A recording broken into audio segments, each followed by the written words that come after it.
Hey guys, this is Pillage, and today I'm going to be bringing you a new, I guess you could say, a Gears of War Judgment commentary. This is the promo gameplay Epic released yesterday, and basically what I'm going to do is I'm just going to go through some of the gameplay and offer some of my thoughts on what I see. This isn't really an official breakdown, it's more just my thoughts about some of the stuff I see. Now let's start with that, the offhand grenade.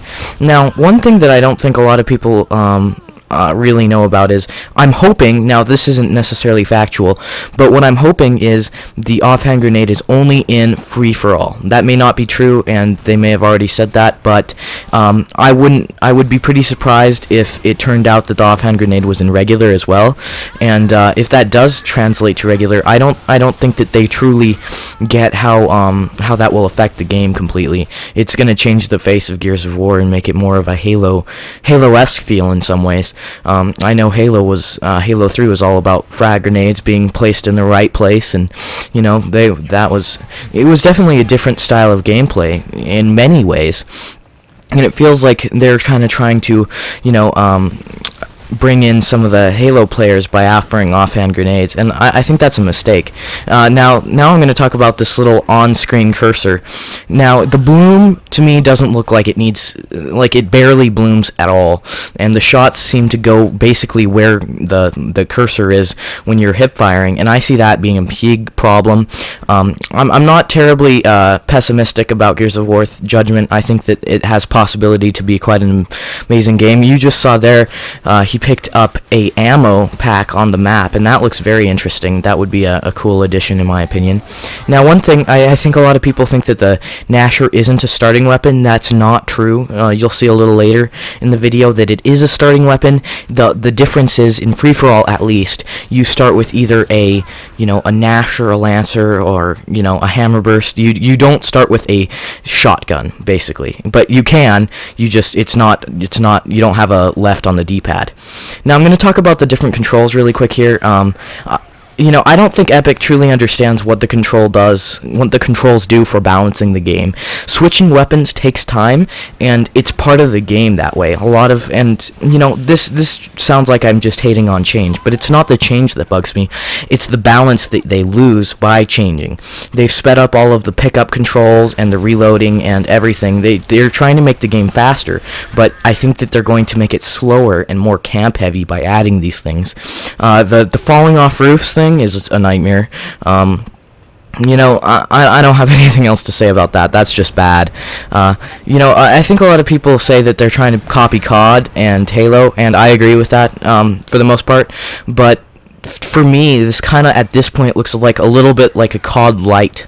It looks like a clunky version of Call of Duty, with guns with only like several starting weapons. I think Epic needs to remember who their core audience is, and that's the people that continue playing Gears of War after the first week, or after, Call of Duty comes out, because they're going to lose a lot of their core people by, making these changes to try and bring in new players. And I'm all for new players, but I think that the new players need to understand that this game takes skill to master, and it's not something you can pick up overnight. Now, I want to go a little bit more in-depth with this cursor thing. A lot of people, I don't think everyone fully understands how bad this would be. It looks like the Retro and Sawed-Off have made their way back into the game. Oh, goody. But it really makes it a lot easier to blind fire, and blind firing has always been a mastered skill and kind of defines the players. I've always felt like the person who has the best Gnasher blind fire is going to win 90% of the battles, and who's most accurate with their blind fires, and I still think that's true. And I think that the rifles are going to be overused because they're so easy to blind fire, especially with this new reticle basically added to the screen 24/7. And what I don't understand is why Epic thinks that they're right. I think they're adding this because they assume people think that there's sponging, and they don't think that there is sponging. It's almost like they don't understand. I have video proof showing sponges where the sniper shoots the guy in the face and he doesn't die. If Epic doesn't think that they're sponging, they're kidding themselves.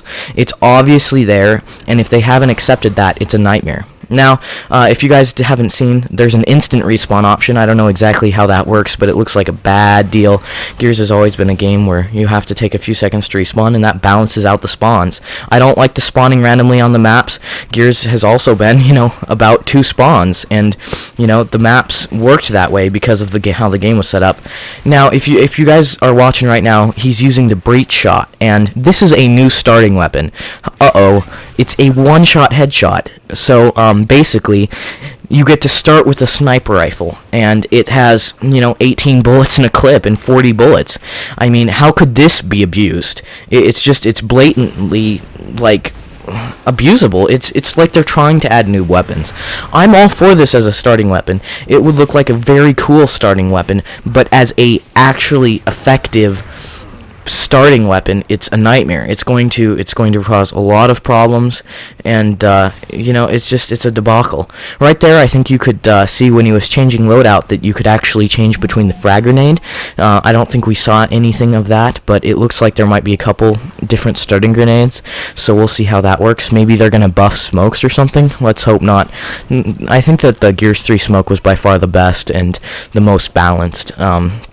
It had issues as well. I hope they'll balance out the ink grenade. Maybe make it a little bit more like the Gears 2 ink grenade. I didn't have a problem with that. It might have been a little underpowered, but I would have preferred underpowered over overpowered. It had its own uses, and I felt like it was a good grenade, despite a lot of people not picking it up. I definitely got some kills with it. Now, you saw there the ease of blind firing. It's basically like hard aiming while you're just walking, and these people, I don't think, are used to the controls quite yet because their movement's not terribly smooth, but you'll see roadies. Roadieing's going to grow massively. People are going to abuse roadieing to the blind fire because it'll be so easy, because you'll know exactly where your excuse me, cursor is going to be when you come out of roadie, so it's going to be like an instant kill. I'm all for the Nasher being a little more overpowered, but I don't think that this is going to balance it out. I think this is going to make rifles 10 times stronger, and I think it's going to be a debacle in the end. I am optimistic about Gears Judgment. It doesn't sound like it right now, but I think that there's still a lot of room for this game to be good. I don't think I'll be playing a lot of free-for-all because it kind of looks like a mess to me, and this is all free-for-all gameplay. That's all we've seen so far. When we start seeing some regular gameplay, I'll probably make my choice on whether I'm going to get the game or not, but at this point, I hope that the game still has a lot of potential. This boom shield, this is going to be abused to high heaven. You just know someone's going to sit in the corner with a shotgun or something and just abuse the crap out of that. Sometimes I love the idea, right? The idea is very functional and could be really cool, but Epic doesn't understand that it's an idea and it's not necessarily going to work out. I have a lot of respect for Epic, despite some of their multiple screw-ups, just because I think that they've always been a very good gaming company, but they're doing these things that they're trying to make the game more noob-friendly, and as I've said, I'm all for new players, but they need to get better at the game like we had to, and, they need to remember that their core audience is who pays their checks. I'm sure I paid over $200 on Gears of War 3. I got the Legendary Edition. The disc got scratched, so I got to buy it again for $60. So that's $210 plus map packs. I got the season pass. That's another $40. So it's always going to be the core players that support you the most. The lightweight noobs who picked up the game and didn't play it again aren't going to buy DLC. They aren't going to support you through buying other DLC that you release, and it's bad business, and I think that they're trying to appeal to making more money, and this is the wrong way to do it if that's their goal. They need to fix the previous issues before adding new ones. And I've hyped on them a lot, but I'll give them credit. Some of the stuff looks cool, like the hammer burst from Gears 1 looks awesome, and I think that if they removed the other one too, it would be even better. Never been a fan of the Hammy B personally. I think it's kind of the underrated Retro Lancer, but I'm sure that's just my opinion. The frag grenades are definitely interesting. I'm gonna complain about them for a little bit longer. It's definitely going to become the starting weapon. I think that they could redefine the game in an interesting way, but I think that they could also cause a lot of issues. I think we just saw a different grenade there. I'm not sure what that was. It looked weird though, purple mist or something. I don't know what that was, but I think it could be cool. The characters look really doinky in this one. I think the characters' looks have taken a downfall since Gears 1. I thought the Gears 1 gore and graphics were probably the best of the series.